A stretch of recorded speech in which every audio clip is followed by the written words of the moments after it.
Paddington Bear in the final months of her life. Much about the times we now live in, I suspect. They tried to keep this secret, but it's out. King Charles just called an emergency gathering after Camilla's son was brutally stripped from the royal throne. And the reason why is more shocking than anyone could have imagined. In the course of our conversation, when speaking of violence against women, Amy said this: Marriages are cracking, loyalties are shattering, and one explosive decision has pushed the most powerful family in the world to the absolute breaking point.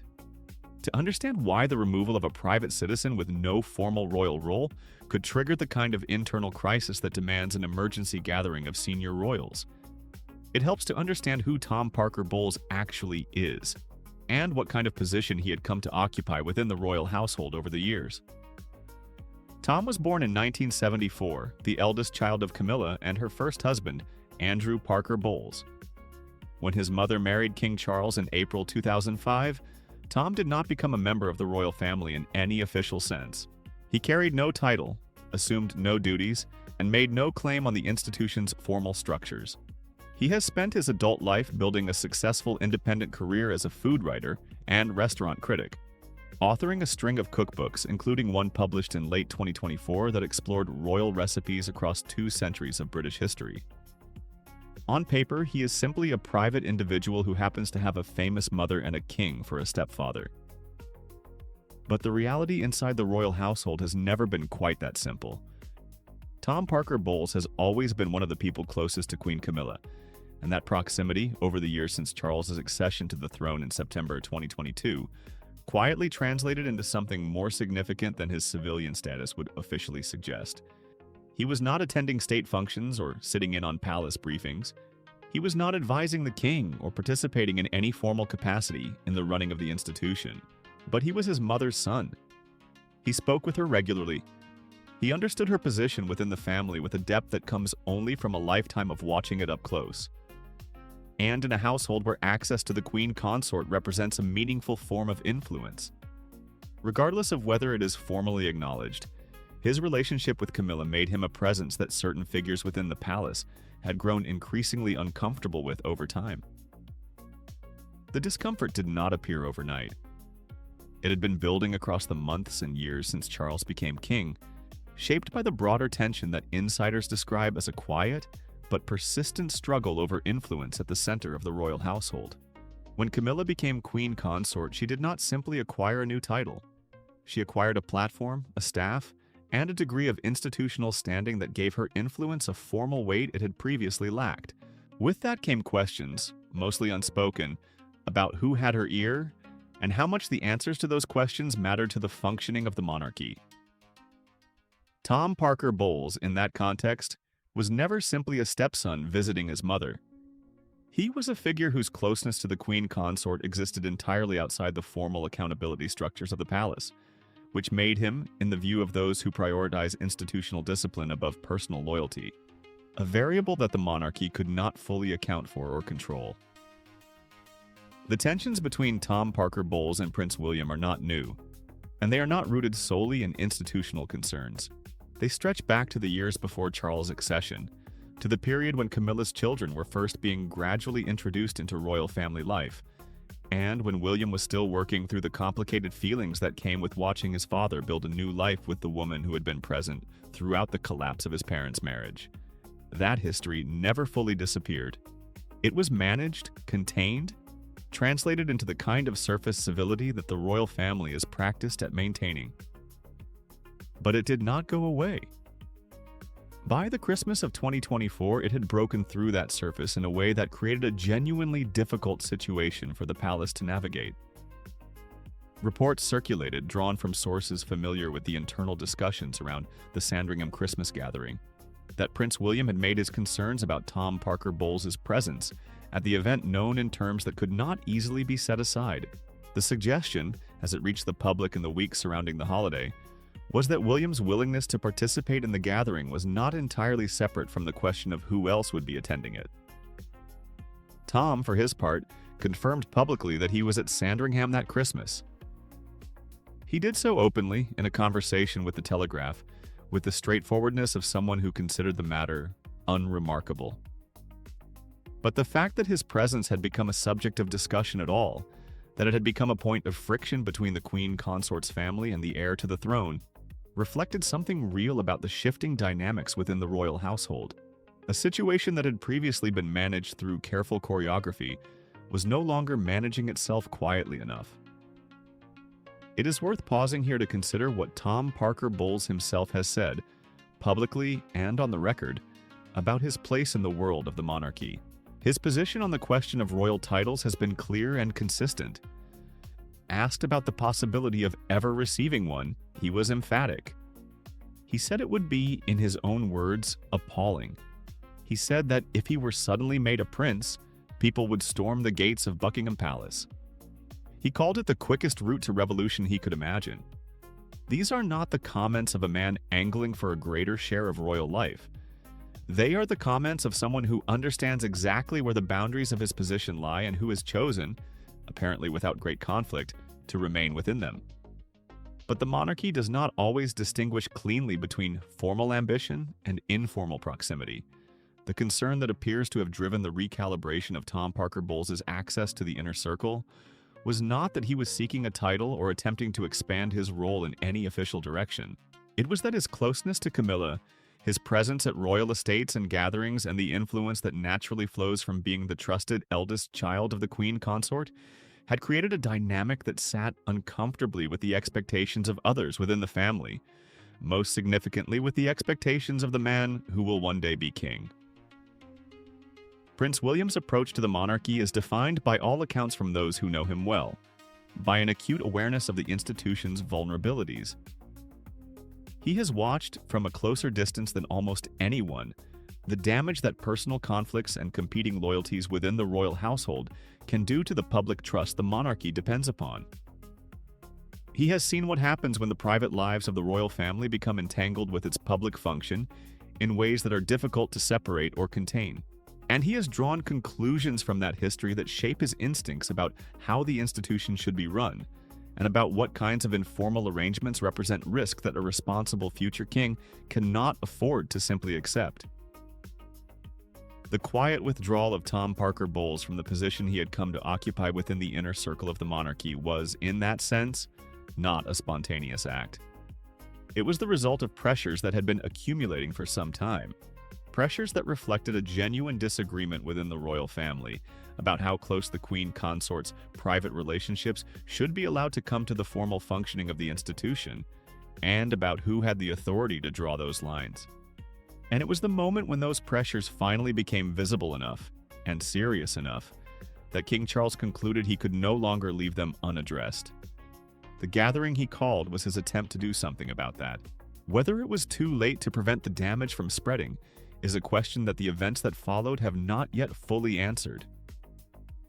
When King Charles called the emergency gathering, the people summoned to it already understood, before a single word of explanation was offered, that what they were being asked to attend was not a routine palace meeting. The notice had been short, schedules had been rearranged. The atmosphere among those who gathered was, by the accounts of sources familiar with the event, noticeably different from the measured, unhurried quality that normally characterizes internal royal family assemblies. There was no extended preamble. There were no prolonged courtesies. The king arrived at the matter at hand with an urgency that communicated, more clearly than any formal announcement could have, that something had shifted inside the household in a way that required an immediate and collective response. What had shifted at its core was the relationship between three of the most significant figures in the modern monarchy. King Charles, Queen Camilla, and Prince William had each arrived at a point where the tensions between their respective interests and expectations could no longer be absorbed by the usual mechanisms of palace management. The situation surrounding Tom Parker Bowles had not created those tensions, it had exposed them. And exposure inside an institution that depends as heavily as the British monarchy does on the careful control of its own narrative carries consequences that the people at the center of it understand with uncomfortable clarity. The gathering itself was, insiders say, not a confrontation in the conventional sense. It was not a moment of raised voices or openly declared grievances. The royal family does not, as a general rule, conduct its most serious internal business in that register.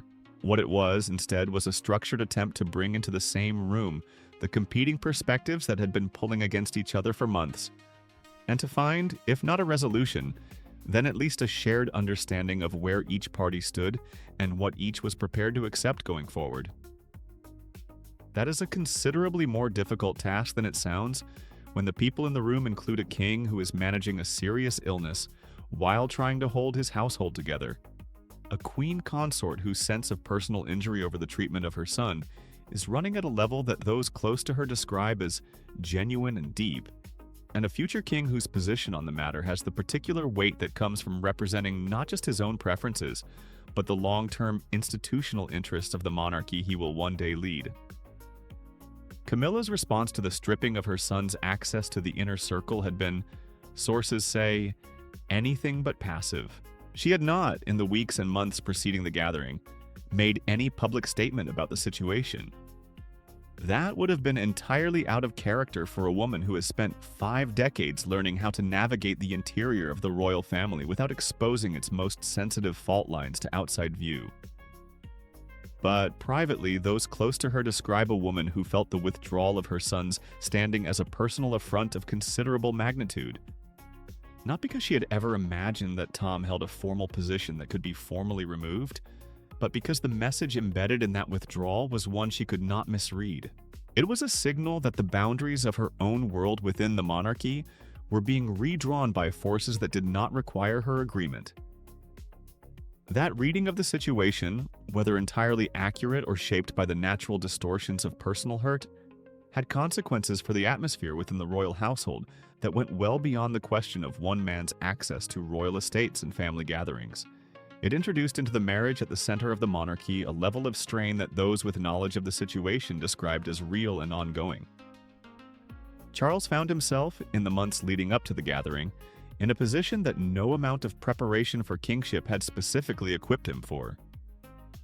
He was being asked, in effect, to choose between the institutional logic represented by his heir's expectations and the personal loyalty demanded by his wife's sense of injury.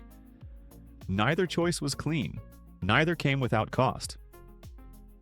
The question of where Prince William stood in all of this is one that insiders discuss with considerable care. His position has never been stated publicly, and it is not likely to be.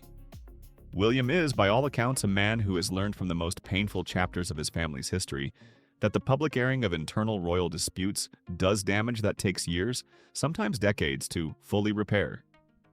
He is not going to place himself visibly at the center of a conflict that the institution he represents needs the outside world to believe does not exist. But the absence of a public statement has not meant the absence of a clear private position. Those familiar with the situation say his view on the matter of Tom Parker Bowles and the informal influence that came with his proximity to the Queen Consort has been consistent, and that it has not changed as a result of the gathering.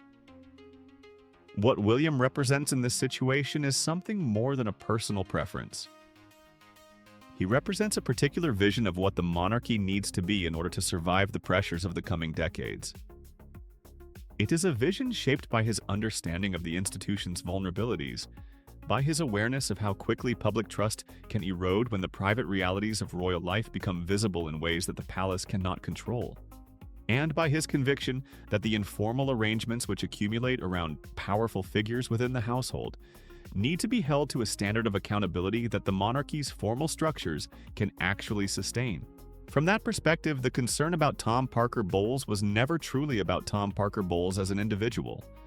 It was about what his situation represented as a precedent, about whether the monarchy was going to allow informal proximity to the Queen Consort to function as a form of influence that existed beyond the reach of the institutional boundaries that William believes are essential to the long-term health of the family.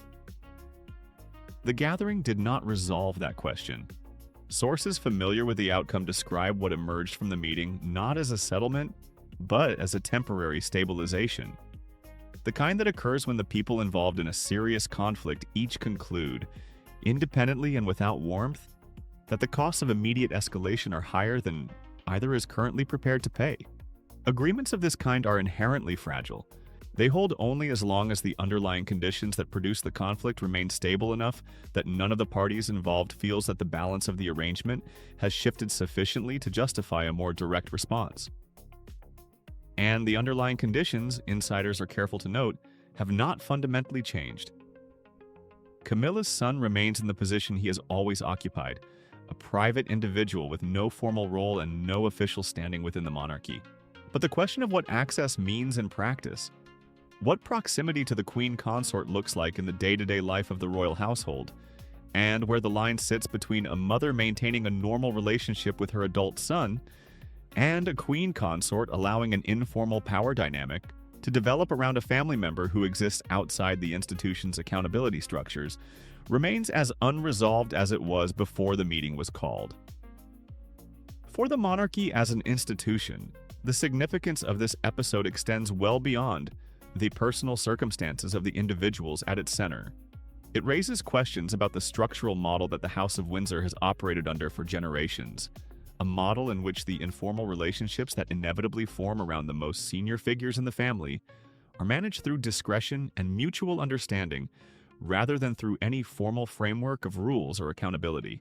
That model has served the institution reasonably well across a long period of its history, but it depends for its effectiveness on the informal understandings being robust enough and the mutual trust being strong enough to prevent the gaps between what is formally required and what is informally permitted from becoming sources of genuine conflict.